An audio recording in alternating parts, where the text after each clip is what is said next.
Et coucou belle âme, ici Salama pour l'empreinte du Sphinx et je te souhaite la bienvenue pour cette nouvelle astrolune sur laquelle j'ai repéré 2 journées intéressantes, 2 temps forts, à savoir le 15 janvier, ce sera donc le dernier quartier de lune en balance et le 18 janvier, Mercure qui va sortir de sa rétrograde.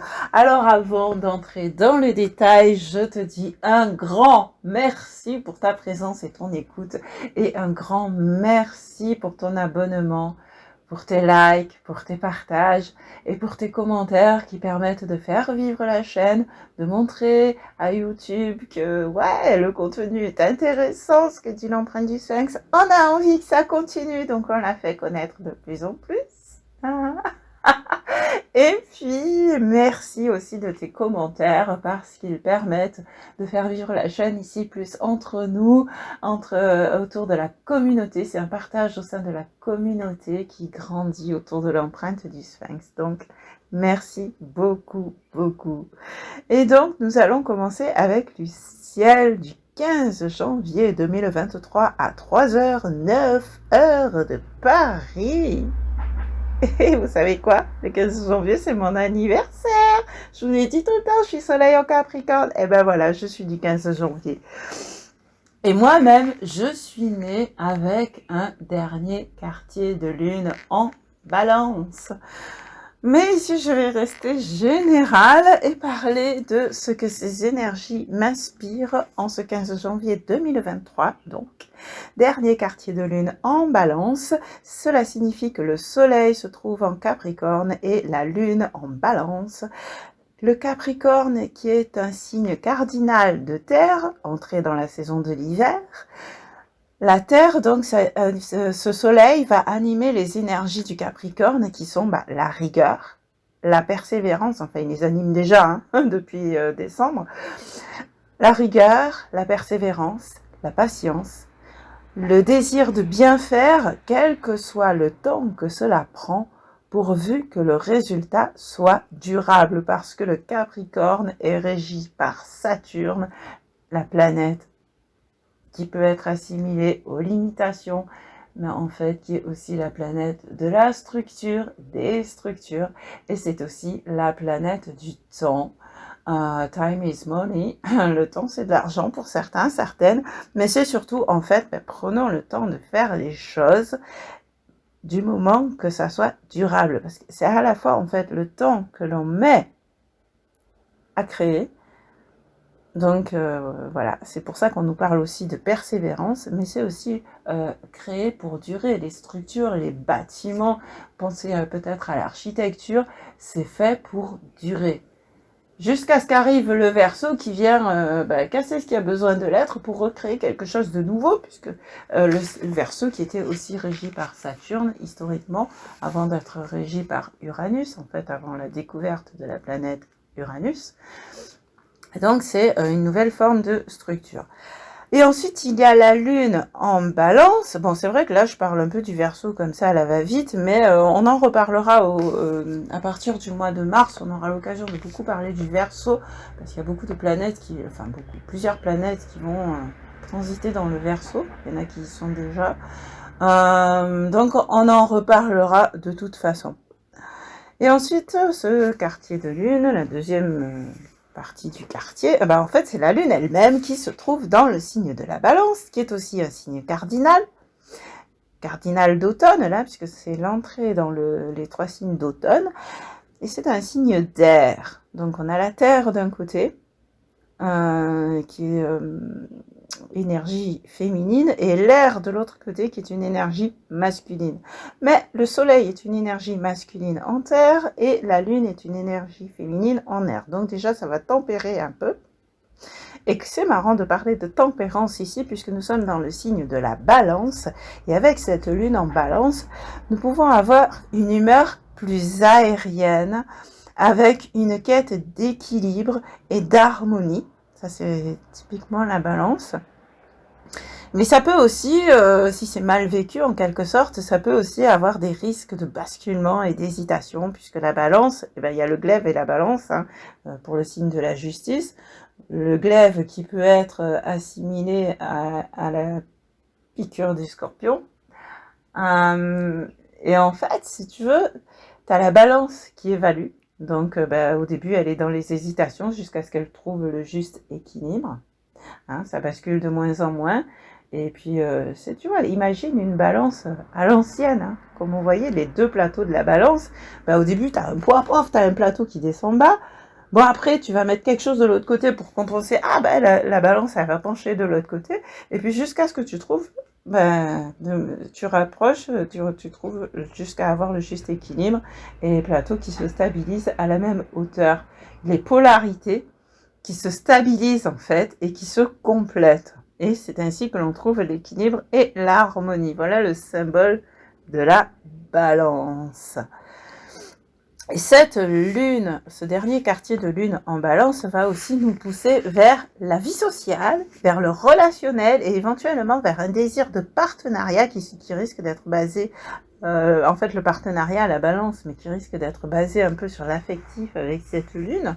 Donc voilà, la balance qui est un signe vénusien nous parle aussi de vie sociale. En fait, on a les 6 premiers signes qui sont plutôt individuels et la balance, c'est le premier signe collectif. Et ça commence par en fait le one-to-one, partenariat relationnel. Donc c'est l'entrée dans le monde, dans la dimension relationnelle du zodiaque. Donc voilà. Et le Capricorne, lui, c'est le dernier tiers c'est l'entrée dans le dernier tiers du zodiaque qui là est plus tourné vers le collectif. Capricorne, Verseau, Poisson, là c'est vraiment le collectif. Donc ce carré Lune-Soleil, Lune en Balance, Soleil en Capricorne, c'est le carré à la base, c'est un aspect plutôt frictionnant, mais je disais là ça va être adouci puisqu'il y a quand même des, comme je disais, l'astre solaire masculin dans un signe de terre, donc féminin, l'astre lunaire féminin dans un signe d'air, donc masculin, donc déjà là ça tempère, et ce carré il va nous confronter entre des désirs intellectuels, la balance, qui est donc un signe d'air, et émotionnel, la lune, qui est un signe d'eau, et donc ces désirs intellectuels liés aux relations, et d'autre part les motivations matérielles, Capricorne, terre, et quelque part l'entrée en action, l'activité, bien que la planète de l'action c'est plutôt Mars, mais le Soleil est aussi une planète de feu, hein, enfin une planète de feu, un astre de feu, c'est bien connu. Et donc voilà, c'est cette énergie masculine. Et ce Soleil en Capricorne, donc ça va être davantage lié à notre carrière. Et donc, ce sera un moment propice pour évaluer la façon dont nous gérons l'aspect relationnel et sentimental d'un côté et familial, aspect relation, famille, et vie de couple, etc. Donc, relationnel et sentimental d'un côté et l'aspect carrière sociale, mais dans le sens de la carrière, là, de l'autre côté. Quel est l'équilibre que l'on trouve entre ces deux aspects? Au tarot, ce serait le 2 de denier, par exemple. La Lune forme un trigone avec la fameuse Saturne qui se trouve encore dans le signe du Verseau, ce qui va nous aider à structurer, Saturne, nos pensées, Verseau étant aussi un signe d'air, et à être plus objectif pour effectuer notre bilan sur le cycle du Capricorne, c'est-à-dire sur ce que nous voulons garder de ces 3 dernières semaines et ce dont nous voulons nous séparer. Le Soleil, lui, forme un sextile avec Neptune en Poisson, et Neptune qui apporte plus de légèreté, plus de douceur, à ce soleil d'hiver, et donc qui va nous permettre d'être, en fait, qui nous permet déjà, parce qu'il y a déjà cet aspect favorable, qui va nous permettre d'être plus réceptifs et plus connectés pour mieux définir et voir avec clarté ce que nous voulons pérenniser. Ensuite, il y a le ciel du 18 janvier à 14h12.